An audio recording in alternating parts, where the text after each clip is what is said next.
El contenido del siguiente programa es responsabilidad de sus realizadores. Aquí comienza Calentando la Palabra en la UPN. El debate y la opinión sobre temas de coyuntura desde los micrófonos de la Pedagógica Radio. Bienvenidos.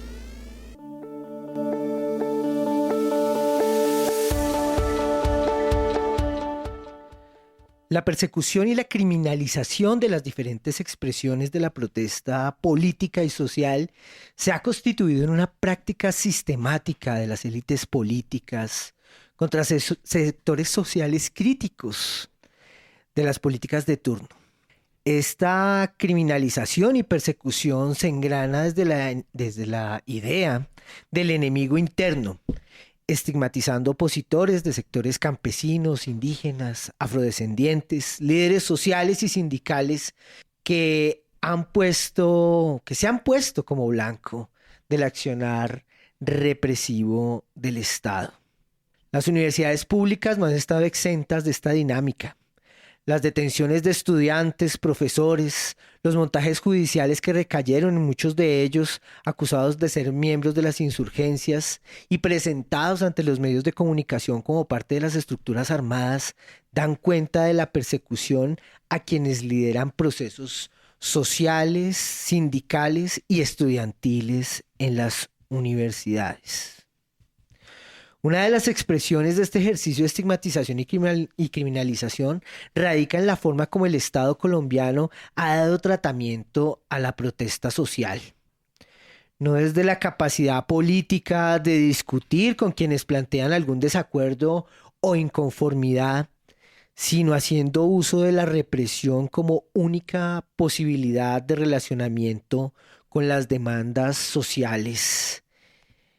En la Universidad Pedagógica Nacional, los acontecimientos del 7 de mayo determinan una nueva arremetida represiva por parte de la fuerza pública que amenaza a estudiantes, directivos, al rector Helber Choachí en una acción de represión frente a una actividad cultural que se desarrollaba en protesta legítima contra la violencia ejercida por miembros de Transmilenio hacia los estudiantes en días anteriores y que luego de eso tuvo una serie de pronunciamientos por parte del secretario de gobierno de la ciudad en el que llamaba vándalos a los estudiantes de la Universidad Pedagógica Nacional. Unos días después de esto, en plena asamblea multiestamentaria en la universidad, aparecen unos panfletos amenazando a estudiantes, a algunos profesores directivos y al mismo rector de esta universidad, el profesor Helber Choachí. Esto como el resultado nuevamente de ese cóctel que se prepara con represión, estigmatización y obviamente una alta dosis de odio político que se da en un momento preelectoral.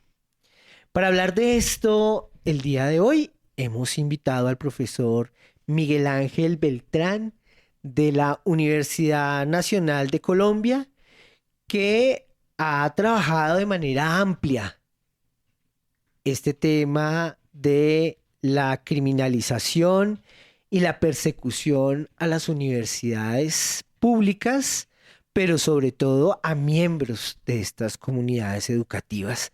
Saludo, profesor Miguel Ángel, muy buenos días, bienvenido a Calentar la Palabra. Muchas gracias, buen día para todos y todas, y me complace mucho estar en este espacio. También tenemos acá a Luis Bautista, que hace parte del equipo de la Pedagógica Radio, el equipo de producción. Buenos días, Luis. Buenos días a todos, ¿cómo se encuentran? Y un especial saludo a todos los radio oyentes que nos escuchan esta mañana. Está muy bien. Listo, entonces para empezar a calentar la palabra, Miguel Ángel, vamos a escuchar la pieza de contexto que está preparada para el día de hoy y a partir de allí empezamos esta conversación.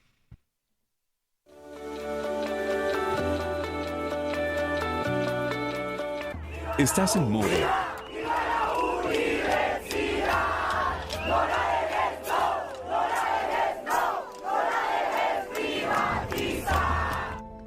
En Colombia y en distintos países de América Latina, los movimientos estudiantiles han ocupado históricamente un papel fundamental en la defensa de la educación pública, la democracia, los derechos humanos y la transformación social. Sin embargo, junto a su capacidad de organización y movilización, también ha enfrentado procesos constantes de estigmatización, persecución y señalamiento, que buscan deslegitimar sus luchas y generar miedo tanto dentro como fuera de sus universidades. La estigmatización estudiantil ocurre cuando desde sectores políticos, medios de comunicación, instituciones estatales o actores armados construyen una imagen negativa de los movimientos universitarios, asociándolos con violencia, vandalismo, terrorismo y o desorden público. En muchos casos, las demandas legítimas de los estudiantes, como mejores condiciones educativas, presupuestos para universidades públicas, garantías democráticas o rechazo a la violencia estatal, terminan siendo reducidas a discursos con los que se les presenta como una amenaza para la seguridad o el orden social. En Colombia, este fenómeno tiene profundas raíces históricas. Desde mediados del siglo XX, especialmente durante el contexto del conflicto interno armado. Múltiples organizaciones estudiantiles fueron señaladas de tener vínculos con grupos insurgentes.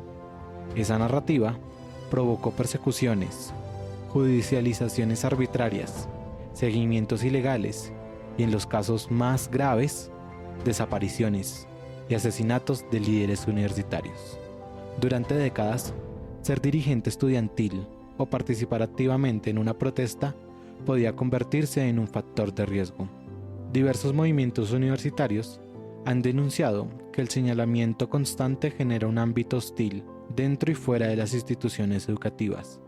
Las redes sociales también han ampliado distintas dinámicas, pues muchos estudiantes son expuestos públicamente mediante campañas de odio, amenazas o difusión de información personal.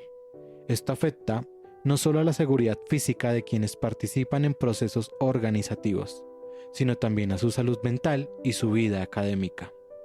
Uno de los episodios más recordados en Colombia ocurrió durante las movilizaciones estudiantiles del 2011, contra la reforma de la Ley 30 de la Educación Superior. Miles de estudiantes salieron a las calles para defender la universidad pública y exigir mayor financiación estatal. Aunque las movilizaciones fueron ampliamente pacíficas y creativas, distintos sectores insistieron en relacionarlas con disturbios o infiltraciones violentas, generando nuevamente un discurso de sospecha sobre el movimiento estudiantil. En años más recientes, especialmente durante el paro del 2019 y 2021, la discusión sobre estigmatización volvió a ocupar un lugar central. Organizaciones defensoras de derechos humanos documentaron casos de uso desproporcionado de la fuerza, detenciones arbitrarias y agresiones en contra de jóvenes universitarios, quienes participaron en manifestaciones. Además, algunos discursos políticos promovieron la idea de que los estudiantes movilizados eran manipulados o financiados por actores ilegales, reforzando un clima de polarización y desconfianza. Esta situación no es exclusiva de Colombia. En América Latina, el movimiento estudiantil ha sido protagonista de importantes transformaciones sociales, pero también blanco de fuertes represiones. En Chile, por ejemplo, las protestas estudiantiles por la educación gratuita enfrentaron criminalización y violencia policial. En México, la masacre de Tlatelolco en 1968 marcó uno de los episodios más dolorosos de persecución estatal contra estudiantes. En Argentina, Brasil y otros países de la región, durante las dictaduras militares, cientos de jóvenes universitarios fueron perseguidos, desaparecidos o asesinados por participar en procesos políticos y sociales. A pesar de ello, el movimiento estudiantil latinoamericano continúa siendo una fuerza activa de participación democrática. Las universidades han fusionado históricamente espacios de debate, pensamiento crítico y construcción colectiva. Por eso, distintos sectores sociales insisten en la necesidad de garantizar el derecho a la protesta, la libertad de expresión y la participación política de los jóvenes sin que ello implique riesgos de persecución o violencia.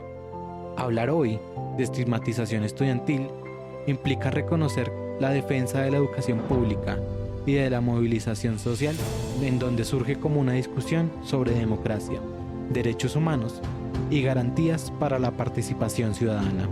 En una sociedad democrática, las diferentes políticas no deberían resolverse mediante el miedo, el señalamiento o la criminalización, sino a través del diálogo, el respeto y la protección de las voces críticas que emergen desde las universidades y los movimientos sociales. Estás en modo calentando la palabra.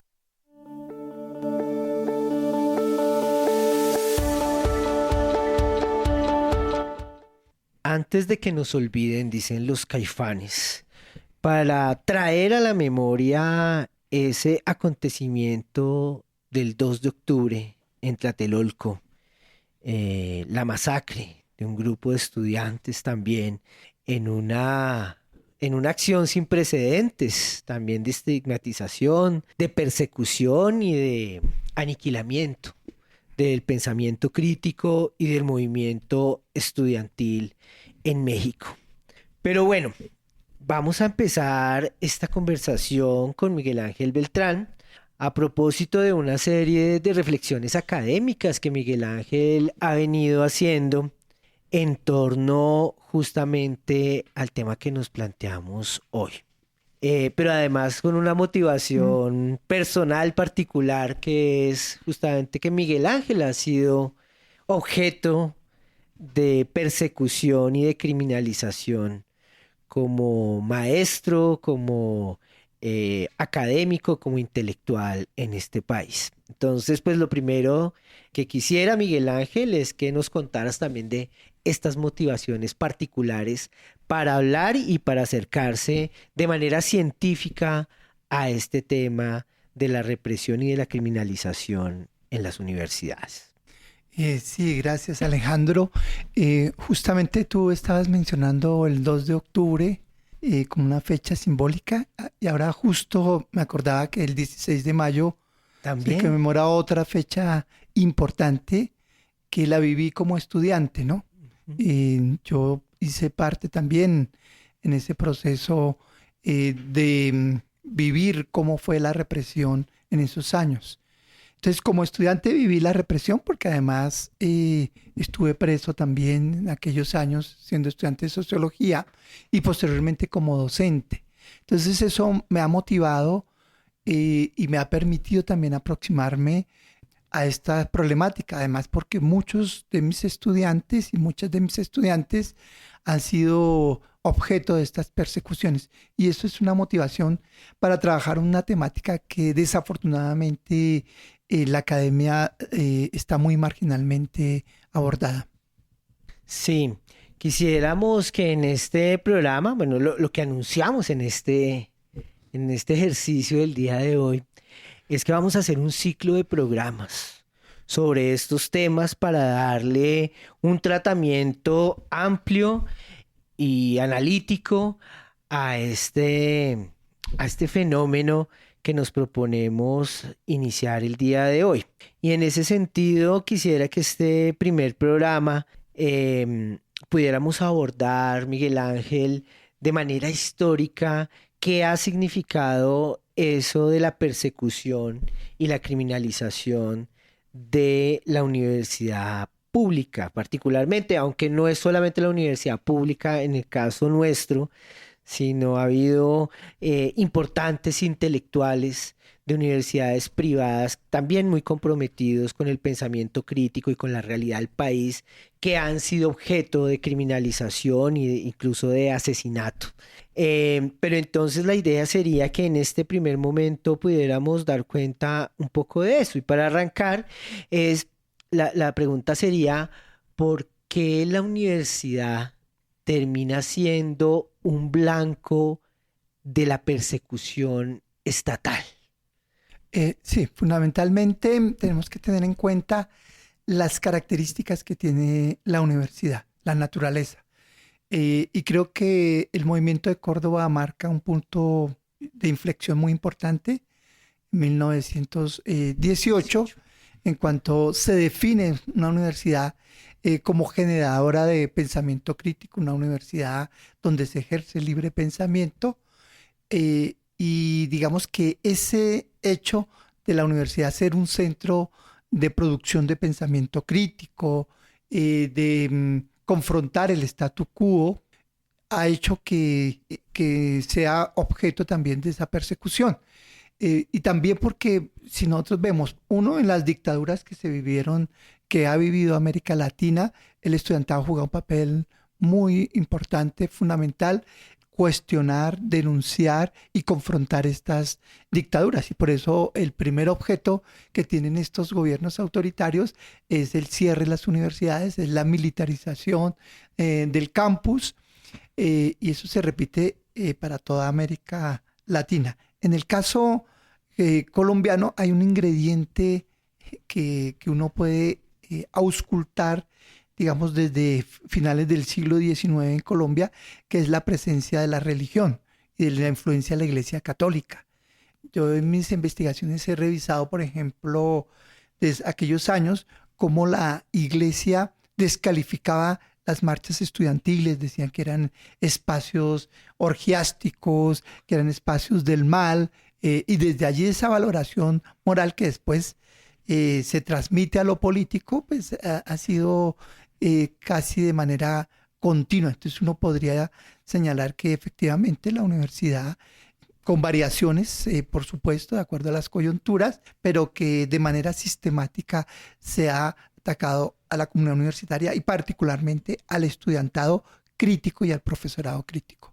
Muy al lugar al título de ese trabajo que hace Miguel Ángel con otros investigadores, que se llama La Universidad Bajo Sospecha, ¿cierto? Un poco en lógica de siempre esa pregunta, esa intuición de que ahí hay algo malo, de que hay una sospecha sobre la universidad y sobre lo que pasa en la universidad, y cómo eso pues refiere justamente a un desafío al status quo.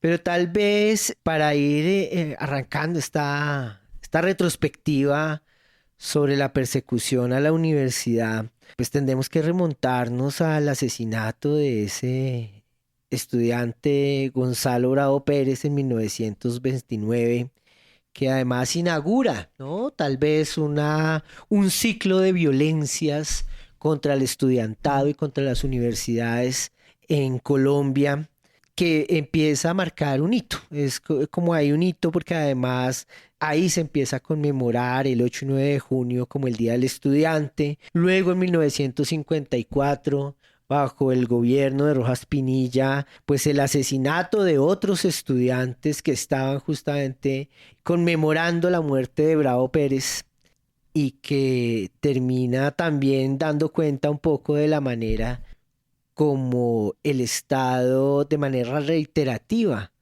ha hecho tratamiento militar a la protesta social.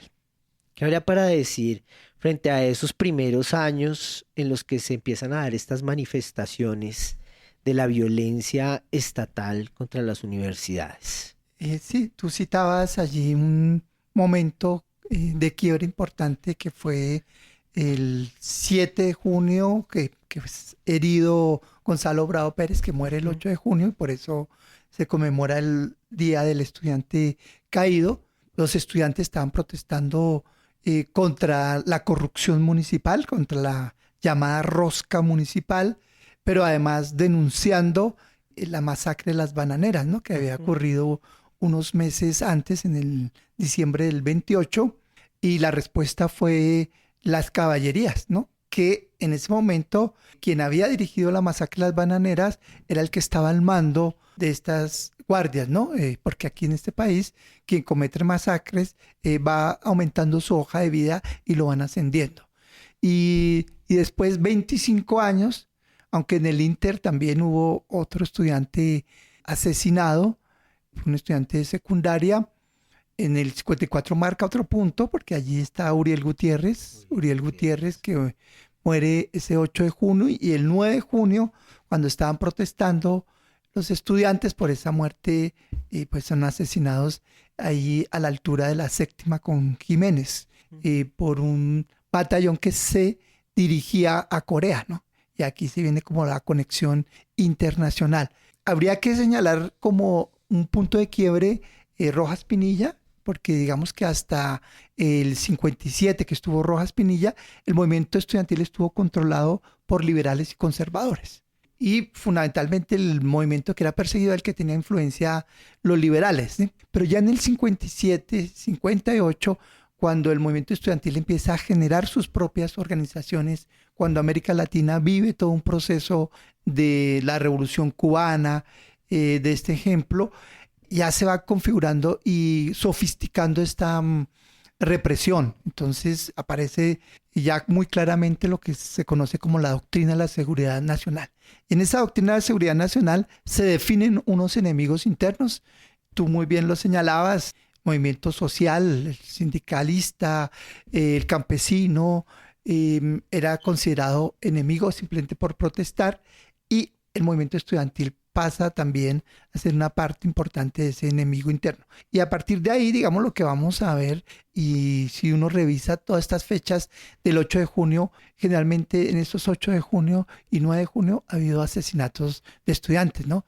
Recordemos, por ejemplo, años después, Fernando Barrientos en la Universidad de Antioquia, que fue también por estas fechas de conmemoración del Día del Estudiantado. Entonces, podríamos decir que hay una sistematicidad y hay una construcción negativa del estudiantado en términos de un enemigo interno que es atacado permanentemente de diferentes formas, pero siempre este estudiante que es crítico, que protesta, es considerado un enemigo el cual hay que aniquilar. Hablabas de la Revolución Cubana también como un momento de reflexión crítica, de optimismo frente a posibles cambios en las estructuras políticas y sociales en América Latina, y eso pues de alguna manera se ve reflejado también en el movimiento social, en el movimiento estudiantil. ¿Cómo son esos años 60 de Frente Nacional también en Colombia frente a esta arremetida del Estado frente a la universidad? Sí, vale la pena recordarlo, sobre todo en este contexto que se pretende aniquilar el proyecto de Cuba, que ya se quiere borrar del mapa ese horizonte de utopía que abrió Cuba. Pero aquí hay un elemento que vale la pena señalar, y recordemos que fueron los estudiantes en Cuba, la toma del cuartel Moncada, eran estudiantes de La Habana, que va a marcar, y fueron jóvenes, digamos, los que estuvieron al frente del movimiento 26 de julio.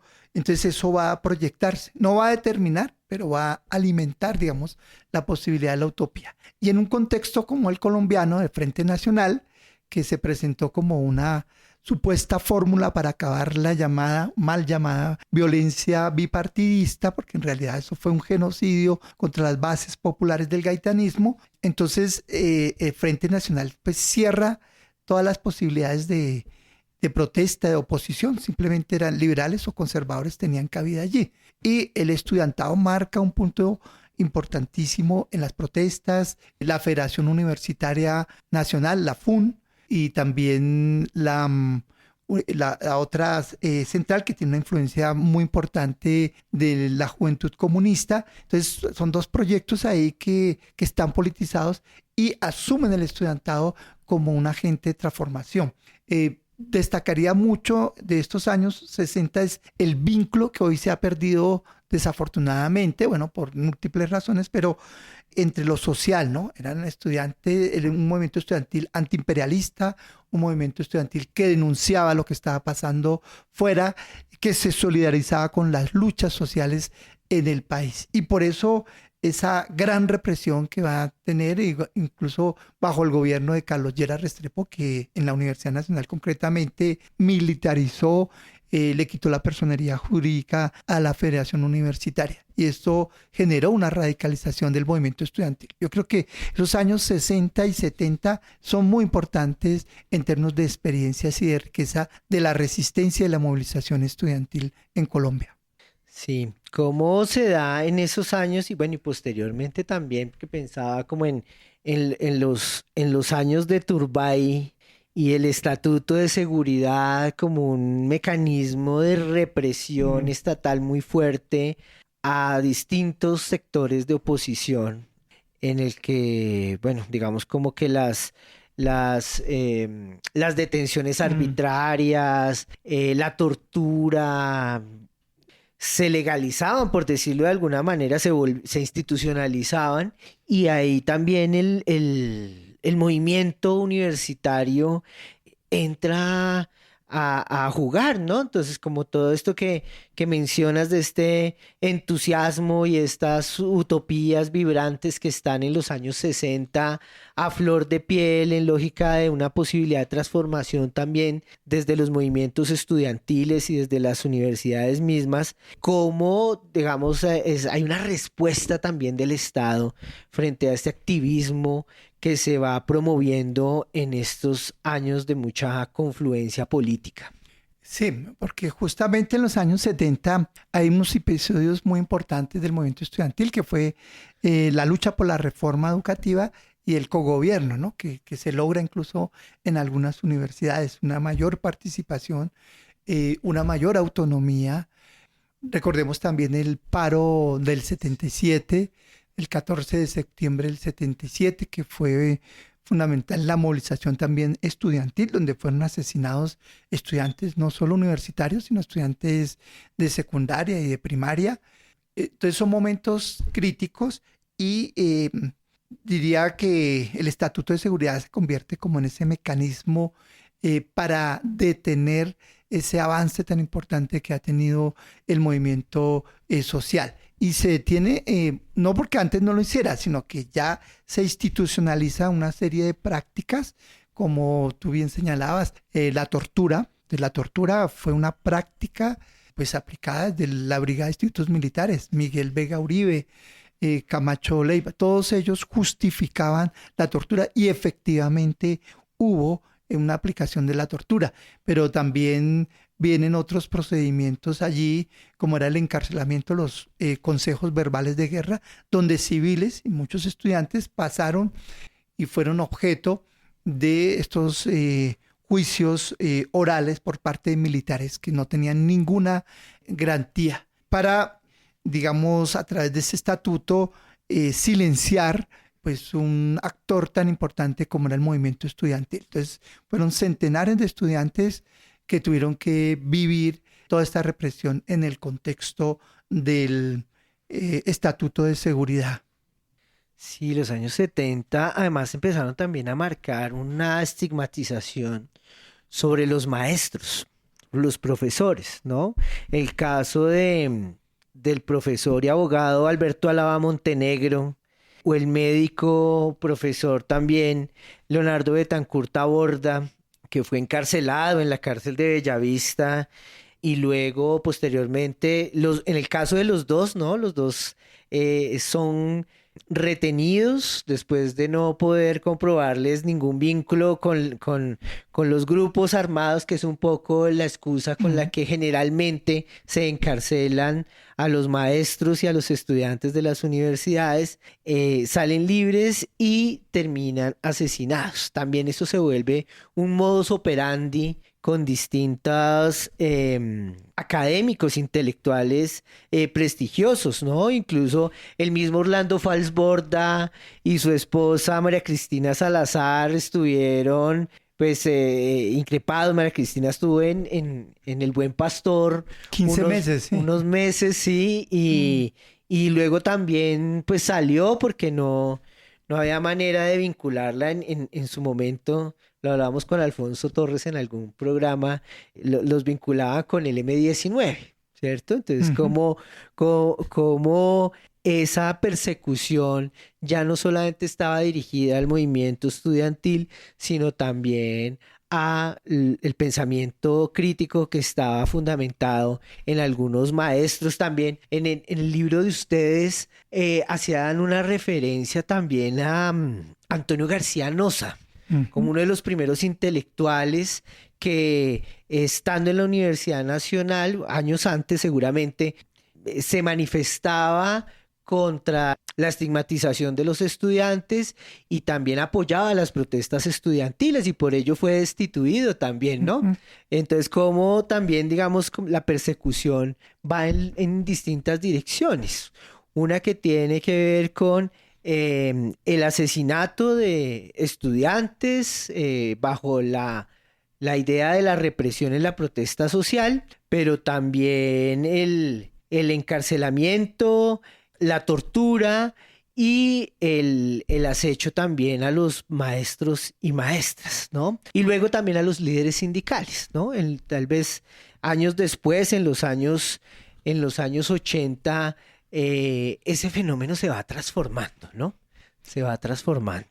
Sí, digamos que poco lo que se busca con toda esta represión, sobre todo en el profesorado, es silenciar y cambiar el pensamiento crítico. Y creo que de alguna manera lo logró. De alguna manera logró que la academia, hoy tenemos una academia más domesticada, una academia menos crítica. Recordar intelectuales como Eduardo Pizarro, que estuvo en la Brigada de Institutos Militares, que fue torturado, y posteriormente sus posturas, son muy distantes de lo que inicialmente fue, ¿no? Otros que se mantuvieron fueron asesinados, ¿no? El caso que tú mencionabas del Alberto Alava, que había estado detenido y que se había enfrentado al general Landazábal, y después fue asesinado ahí en la entrada de la Universidad Nacional. Entonces, con eso sí se buscó, digamos, borrar ese pensamiento crítico. Pero después, avanzando los años 80, y sobre todo como surgen movimientos muy fuertes de denuncia de derechos humanos, ya la tortura no era tan presentable, digamos, que se mantuvo, pero más soterradamente, ya no tan abiertamente. Viene una práctica como es la desaparición forzada, ¿no? La desaparición forzada, y tenemos un caso muy concreto que fue lo que se conoce como el colectivo 82, estudiantes de Universidad Nacional y uno que estaba en la Universidad Distrital también, que fueron desaparecidos. Entonces, esa práctica, la desaparición forzada, fue importante, pero también los montajes judiciales. Los montajes judiciales se convierten en una fórmula donde estudiantes, lideresas que tienen un compromiso de transformación son señalados de ser agentes de la subversión. Entonces, y por supuesto, el otro mecanismo que es menos evidente, pero que siempre ha funcionado, algunas veces más, otras menos, pero siempre ha estado presente, son los disciplinarios. Son como las administraciones universitarias han tenido una responsabilidad en, digamos, materializar este tipo de represión a través de profesores que son expulsados de las universidades, y cuando un rector, como está sucediendo hoy, en el caso del profesor Helber, que sale a hablar y a señalar de dónde viene esa violencia, es señalado, estigmatizado inmediatamente. Entonces ese mecanismo sigue funcionando con algunas modificaciones, pero en lo fundamental es eso, criminalizar el pensamiento crítico, en este caso del estudiantado, del profesorado. En los años 80, dice Miguel Ángel, el fenómeno de la desaparición a partir del caso del colectivo 82 de los estudiantes, del caso colectivo 82, que empieza también a marcar una nueva tendencia y vincula un nuevo actor dentro de este elemento, ¿no? Digamos que ya seguramente la estigmatización cobraba una importancia muy fuerte en términos de exponer de manera negativa el papel y el lugar que ocupaban los estudiantes, los maestros, el pensamiento crítico en la universidad. y eso va generando también unas representaciones de lo que es la universidad en la sociedad en general, pero digamos que con el colectivo 82 y con la manera como se da este suceso de desaparición forzada, el vínculo que empieza a cobrar el paramilitarismo acá, ¿no? Entonces, un ejercicio de desaparición en el que se ven involucrados también unos actores que ya no son solamente la represión estatal propiamente dicha, sino una represión paraestatal que entra a operar en las universidades y que marca, da como inicio tal vez, es como el primer elemento que yo encuentro en términos históricos y que luego se repite en la masacre esta de 1984 que mencionaba Miguel Ángel hace un momento y que vuelve a poner al paramilitarismo ahí como un actor fundamental en términos de ese ejercicio represivo y de generación de violencia dentro de la universidad. ¿Cómo lo entiendes? ¿Cómo lo ves? Sí, ese elemento que tú señalas del paramilitarismo es fundamental. Sabemos que el paramilitarismo como tal tiene una larga historia en el caso colombiano, que no surge en los años 80 como tal, pero sí se configura con unas particularidades. Recordemos que ese primer episodio tiene que ver con la aparición del MAS, muerte a secuestradores, que pues siempre lo han vinculado con el narcotráfico, pero aquí es importante cuando hablamos de paramilitarismo dejar especificado que se trata de una política estatal. No son grupos, digamos, que funcionan autónomamente, sino que hay un vínculo muy concreto con el Estado, con una política de Estado, con las élites políticas nacionales, regionales y con las fuerzas militares, por supuesto. Entonces, ese proyecto del MAS, digamos que estuvo asociado a la desaparición de varios estudiantes de la Universidad de Antioquia. Ya en los años 80 empieza a proyectar y se, digamos, difumina por todo el país. Hay casos aquí, por ejemplo, como la universidad, menos conocidos, como la Universidad de Nariño. La Universidad de Nariño fue objeto de una persecución paramilitar impresionante. Adriana Benítez, por ejemplo, que fue una líder muy importante. En el caso de la Atlántico, la Universidad del Atlántico, la Universidad del Magdalena, fueron universidades muy duramente golpeadas por el paramilitarismo, la Universidad de Antioquia. Y fundamentalmente, ¿cuál era el propósito? El propósito de estos grupos paramilitares era silenciar en las universidades el pensamiento crítico. Muchos de estos estudiantes que fueron asesinados eran no solamente, digamos, en su condición de estudiantes, sino en el vínculo social que tenían. Habían participado activamente impulsando los procesos de paz. En el caso, por ejemplo, de Adriana Benítez, denunciando el Plan Colombia, denunciando la corrupción en las universidades. Entonces, digamos que cualquier expresión de crítica era, digamos, respondida de esa manera.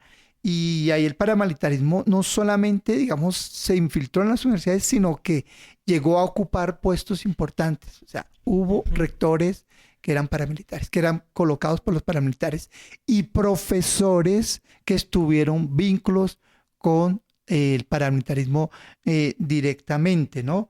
Tenemos el caso de Alfonso Monsalve en la Universidad de Antioquia, de otro historiador de la Universidad Nacional, que un paramilitar en su versión libre denunció cómo él lo había financiado, incluso sus investigaciones que iban muy dirigidas, digamos, a justificar el fenómeno paramilitar. Entonces, esto lo que nos está mostrando es cómo el paramilitarismo extendió todos sus tentáculos, no solamente fue asesinar, sino también cambiar e imponer una forma de pensar dentro de las universidades, que hoy todavía tenemos presente.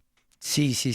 En las universidades en el norte del país se vio de manera muy fuerte esta influencia del paramilitarismo y la manera como efectivamente se iba imponiendo una manera de entender la universidad y de entender la universidad pública desde esta visión y cómo eso también fue atentando contra maestros, líderes sindicales que fueron asesinados también en estos años de gobiernos universitarios de el paramilitarismo, cómo el movimiento estudiantil se vio fuertemente amenazado y esa estigmatización se va volviendo también un elemento que entra en lógica de hacer visibles los estudiantes y los profesores de ciertas carreras también,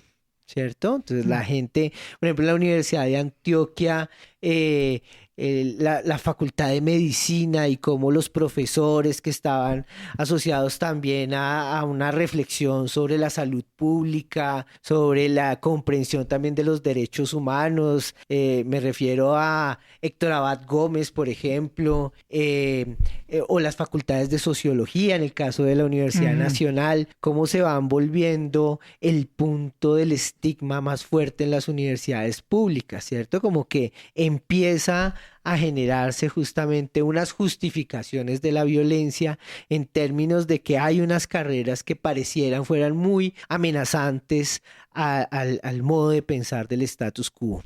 Y eso de alguna manera también va reforzando esta idea de la criminalización sobre los estudiantes, sobre los maestros y generando estos ambientes de persecución en las universidades. No sé ahí cómo lo entiendes. Sí, me gustaría agregar algo que poco se dice, incluso dentro de estas discusiones desde el pensamiento crítico. Hay que decir que efectivamente en las universidades ha habido tanto casos como que han decidido de profesores, estudiantes, estoy pensando en Camilo Torres, que tomaron la decisión de ingresar a las filas de la insurgencia, ¿no? Y también estudiantes. Recordemos Alfonso Cano, era estudiante de antropología de la Universidad Nacional. Álvaro Fayad fue en la Universidad del Valle. Navarro era también profesor de la Universidad del Valle. Porque el pensamiento crítico pues tiene múltiples expresiones y también ha llevado a asumir ciertas posturas. Pero eso es una cosa. Y derivar de allí, que es que la universidad es un nido de guerrilleros, creo que es una estigmatización que no se corresponde con la realidad. Efectivamente, pues en las universidades se produce ese pensamiento crítico y ese pensamiento crítico pues pasa por estas diferentes formas.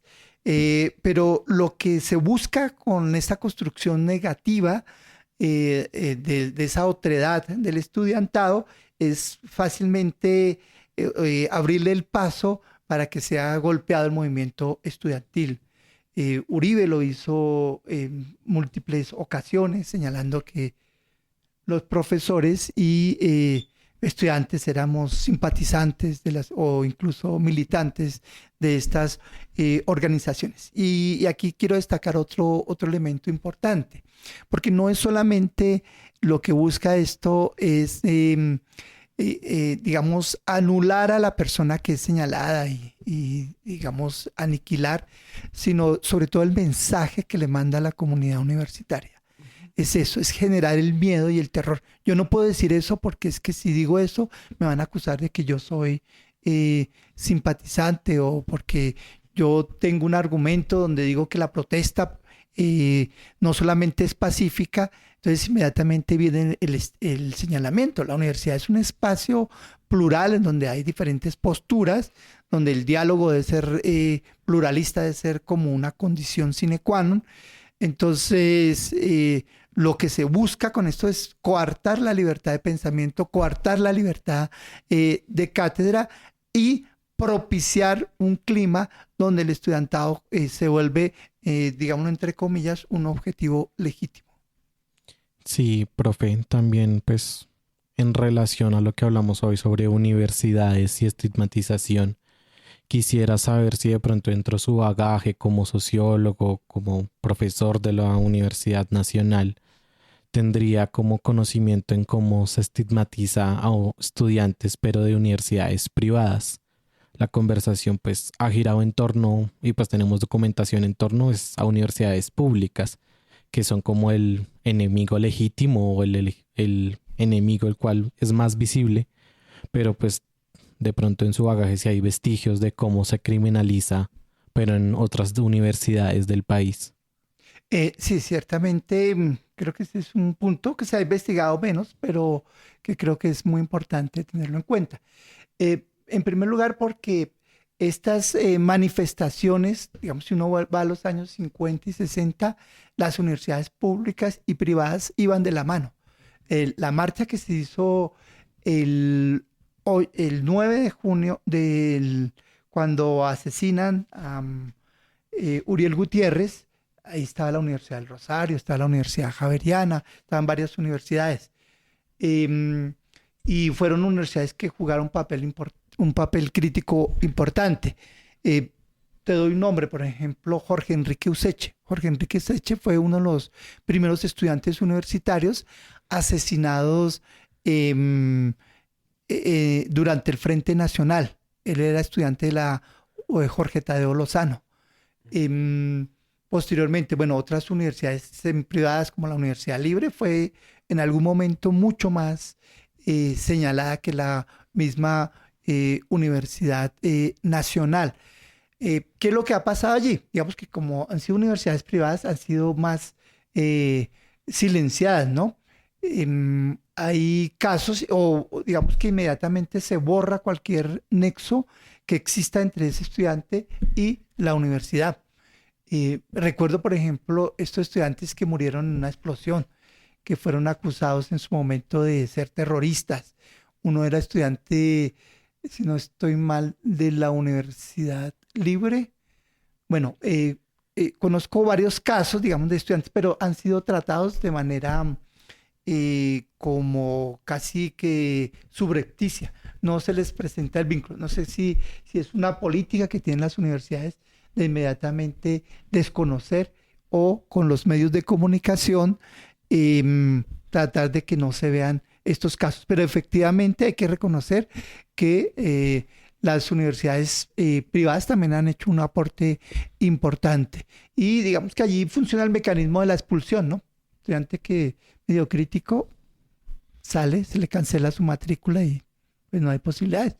Pero en esta historia hay que incorporar a las universidades privadas y sus aportes. La MANE, por ejemplo, las universidades privadas también estuvieron allí y fueron presentes. Pero, por ejemplo, el profesor Alfredo Correa de Andrés, que también fue asesinado años posteriores 2002, durante el mandato del presidente Uribe, él era profesor de la Universidad del Norte.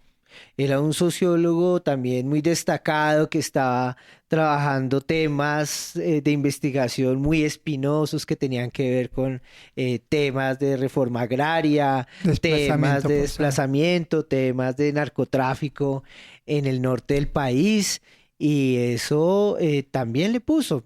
Lo que yo siento es que en la universidad privada hay unos mecanismos de represión mucho más soterrados institucionalmente, mucho más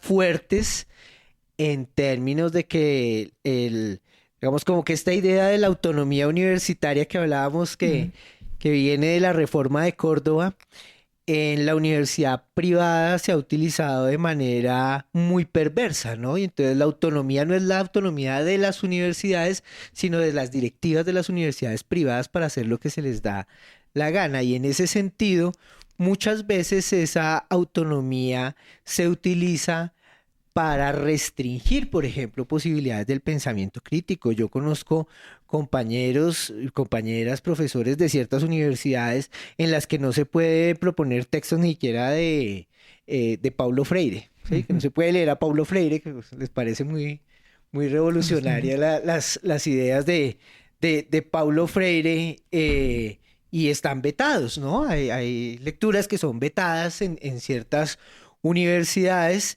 Y entonces ahí hay unos mecanismos de represión mucho más silenciosos, pero también mucho más efectivos en términos de que el pensamiento crítico pueda aflorar fácilmente, es muy difícil.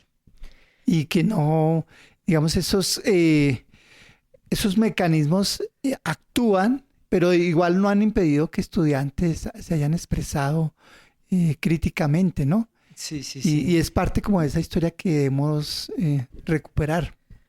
Sí, por supuesto, hay un montón de situaciones. Yo me acuerdo en los años de la MANE, el protagonismo que adquirieron universidades como el externado, ¿no? Externado. Movimiento estudiantil increíble en el que hay una participación muy activa del externado que uno se sorprendía del activismo que llevaba esta gente a los escenarios asamblearios con todas las particularidades que tenían estos y además como el lugar que ocupaban los movimientos estudiantiles de la Nacional, de la Distrital, de la Universidad del Valle, que eran muy fuertes y que históricamente han estado ahí, y cómo estas universidades privadas se fueron abriendo campo en esas discusiones también tan álgidas.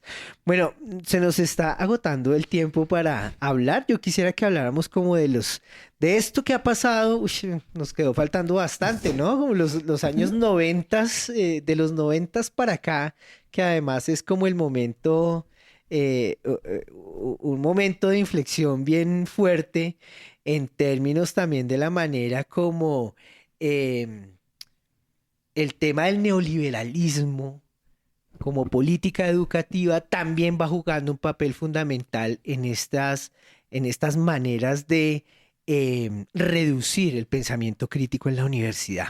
Hablemos un poquito de eso para ir cerrando, pero esta conversación nos queda ahí para seguirla abordando. Sí, sin duda, es que es mucha, mucha historia. Pero los años 90 tienen una doble particularidad. Por un lado, lo que viene de la crisis del llamado socialismo real, la desintegración de la Unión Soviética, y bueno, y lo que Fukuyama llamaba el fin de la historia, ¿no? Que pretendía que ahí terminaba la historia. Eso marcó un punto de ruptura, sobre todo con un pensamiento que fue muy crítico, que después terminó muy acomodado con posturas posmodernas, pero muy acomodado al sistema. Entonces, esa fue una forma también en que muchos dieron el salto, o sea, es antes de los 90, después de los 90, y cada vez menos presencia en las universidades. Por el lado del movimiento estudiantil, viene también toda esta ideología neoliberal y además la lógica neoliberal que va metiendo a la universidad. Claro, hubo muchos movimientos de resistencia que costaron muchas vidas, muchas persecuciones, pero finalmente se fue imponiendo ese modelo neoliberal competitivo, con las lógicas de mercado, que también va generando subjetividades en ese mismo sentido, ¿no? Una subjetividad del estudiante que va a la universidad, porque además así lo promocionan sus mismos docentes, solamente a recibir las clases, sacar las notas, y eso también va debilitando al movimiento estudiantil. Entonces, digamos que ideológicamente ahí se da una lucha, y por eso nosotros hablamos de procesos genocidas. De esas prácticas sociales genocidas, lo que buscan es aniquilar, pero aniquilar para imponer ese pensamiento hegemónico. Hoy universidades como la Universidad Pedagógica, digamos, siguen siendo una expresión importante, pero hay que reconocer autocríticamente, en la Universidad Nacional se ha perdido mucho ese sentido crítico, organizativo que tenía, ¿no? Ha actuado por coyunturas, pero creo que ha hecho mella este pensamiento neoliberal, individualista, ¿no? Fundamentalmente. Y otro elemento que también juega acá es el tema de los identitarismos, ¿no? Entonces, una fragmentación que ha llevado donde cada uno quiere luchar por sus intereses particulares. Entonces, eso ha hecho una gran fragmentación que ha impedido, digamos, que el movimiento vuelva a tener esa fuerza que tuvo en su momento. Entonces, yo creo que ahí también la lucha ideológica se ha perdido un poco en términos de dar unos debates, y por eso yo saludo mucho este espacio, porque necesitamos más espacios para discutir y hacer esos balances de lo que ha pasado con el movimiento estudiantil, con la academia crítica, ¿no? Porque cada vez es menos crítica, ¿no? Cada vez es más difícil hacer pensamiento crítico en las universidades, y no necesariamente porque no haya quien lo haga, sino justamente estamos tratando de mostrar cómo se va configurando también todos estos procesos de violencias permanentes en la universidad, y de violencias políticas, ¿no? En términos también de cómo la política económica va calando fuertemente en los procesos universitarios, en las políticas educativas. Por ahora lo vamos a dejar ahí, Miguel Ángel. Seguramente vamos a tener espacio para seguir dando la discusión histórica, para hacer el análisis de los siguientes años, que es un capítulo que está lleno también de elementos y de cosas para analizar. Pues por ahora los dejamos con toda la programación de la Pedagógica Radio, y agradecemos a Miguel Ángel Beltrán por venir acá, sentarse en los micrófonos, sentarse en el estudio de la Pedagógica Radio para hablar en estos micrófonos acá. Un abrazo para usted y para todos. Muchas gracias, Alejandro. Muchas gracias a todo el equipo y las radioescuchas. Quédate con las voces y los sonidos que enseñan de la Pedagógica Radio.